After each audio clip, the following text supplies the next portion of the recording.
But the parasympathetic nervous system muscles, they are the dancer muscles. And this is what Janice says. These are the muscles that you get all this coordinated, this fine-tuned, beautiful performance. Well, that's all you had to say to me is like, okay, if I'm turning those muscles on, that's what I want. You know, I want the horse that like lopes down to the jump and then just like jumps like $1 million and lands, and he's just so emotionally balanced, but we've got access to this performance. That, I mean, we all want that. Heck, you want that for riding down the trail, because we've all ridden a horse that feels like a buckboard wagon and is sure that that log and that rock is going to kill them. Absolutely. And then you have a horse that's like, oh, this is an adventure. I want to see what's at the end of this trail. Let's go here. Let's go there. Well, it all goes together. And so part of the tapping, you know, we bring that back in, we can tap on a muscle. And this also goes with what you're saying too. You can tap on muscles. If your horse has been stuck in survival, then the muscles for parasympathetic, rest, digest, play, learn, heal, connect, haven't been engaged. They've sort of shut down. Well, there's an actual reflex in a muscle. If you physically tap on a muscle, it does this. It can't help it. So you can tap on these muscles that have quit working that you want to engage. Like your main muscle of parasympathetic nervous system is transverse abdominis, like from here to here. And so I can tap on that muscle on the horse. Well, when you engage the main muscle of parasympathetic nervous system in the physical body, the mental and emotional space has a lot harder time staying in survival, staying in the fear space. Like everything starts to go together.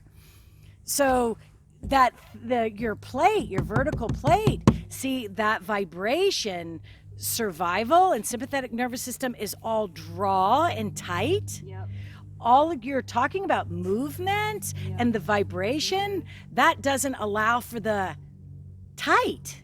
So you're triggering parasympathetic nervous system with these things that you're doing. The thing I love about it the most is they can't avoid it.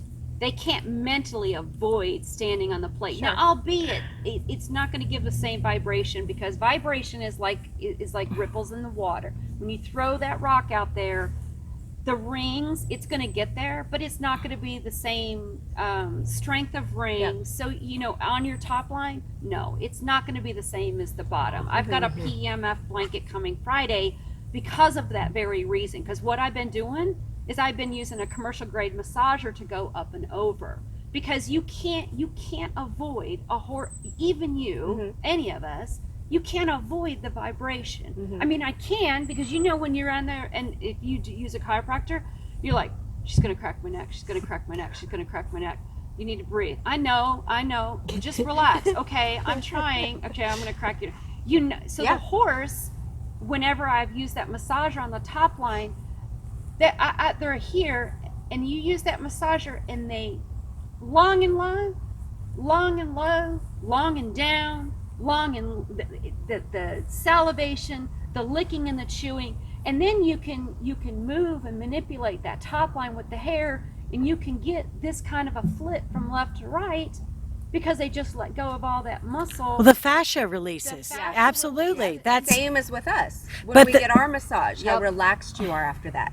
And I tell people, so whenever, you know, I somebody just recently, a hunter jumper trainer, just got her Equivibe, and I said, understand that whenever you go get a massage, she says, well, that's not very often. I said, I understand that. I says, but you're going to be so thirsty. And I says, oh, yes. And you're going to have your energy just totally taken away from you. I says, so, and me personally, on my farm, I've never had less than 3 water buckets in my stalls. I am an absolute proponent. I do not have large tanks. They're all small, because I have to, in my mind, if all you, I know this is so stupid, but if all you have to choose from is water, dude, you don't have lemonade, and you don't have high C and cheerwine. If I was a horse, man, I'd be so mad. So I just am so proponent. So you've got water, and water. I have fresh water, and then fresh water, and then fresh. But they have options. They just fresh water. It's all fresh water. No, that's perfect. I love it. Because I just know that if you're in that moment and you just got work, You want fresh water. You need You something go to drink. right straight for the refrigerator, right, or Yeah. whatever, and you grab fresh water. Also with therapy, cold water hosing. It is the old and true. There's a reason for it, because it is a constant, same temperature of the ground. It's grounded. Now, Yes, water, but you also understand about the fourth stage water. Like this is totally has to do with that. see, What's fourth stage water? Yeah, that's what. Yeah. Okay, so see, you are speaking my language. I can explain everything but I can explain everything of why it works. There's this, we're used to thinking of water in 3 stages, like vapor, liquid, and ice. Well, there's this doctor, which I can't tell you what his name is because I just want to know what he knows more than his Dr. name. Some guy. Yeah, that discovered that there is this 4th stage of water that is between liquid and ice. And I think the optimum temperature of it is 4 degrees Celsius, which I don't know what temperature that is in Fahrenheit, but it is when water is most dense. It takes up the least amount of space, and the water becomes electrically charged. It becomes H2O2 instead of H2O. I've heard of and that. the power of that water, the power of that phase of water is all this water in your body. You've got water in your cells and water in all your fascia and everything.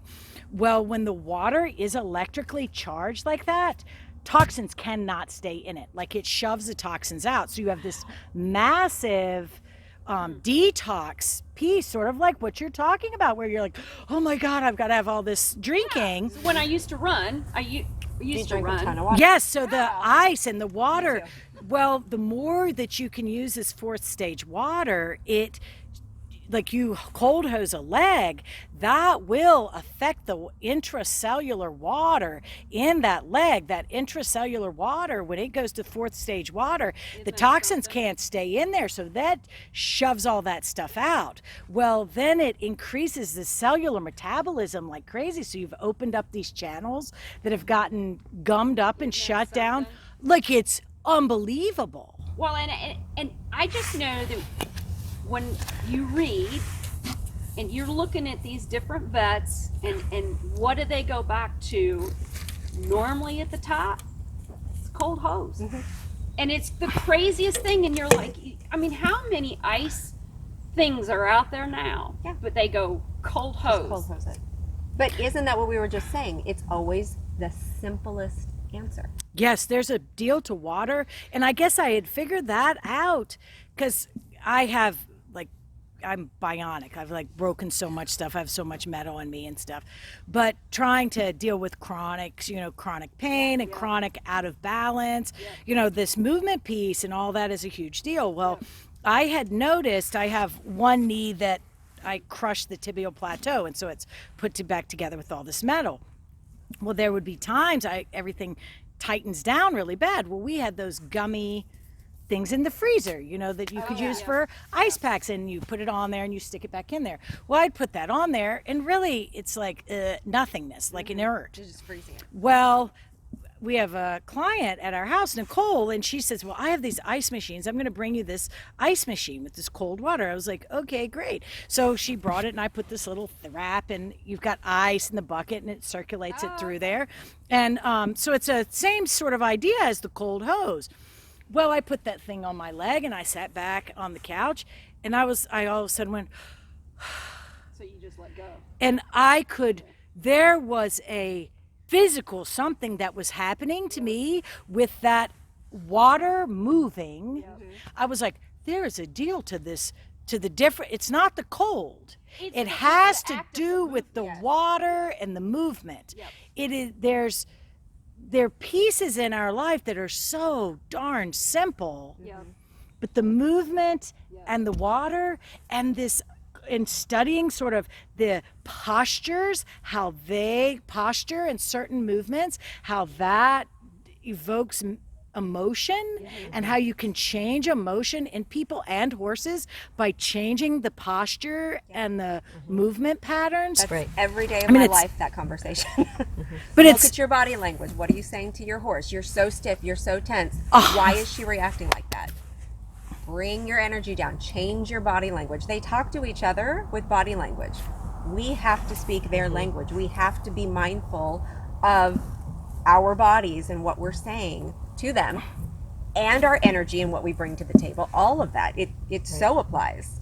And people have to, you have to set your ego aside and say that on it, because to me now, and so many years down the road, I'm like, really, these horses are such gifts to us, and they come and they're such the victim of our inadequacy, and they give us such an opportunity to elevate our own frequency and vibration, and let our ego be at the door, and you start to realize I am nothing, but I can be as much as I can be. I don't need to know how to get places. I have a phone. Yeah, right. You know, it doesn't matter. There is no judgment that I have directly challenged. And really, if I wanted to know the name of the doctor for the 4-stage water, I got to put phone in my pocket. I'll Google it. I don't need to know that. I need to know how to put all these pieces together.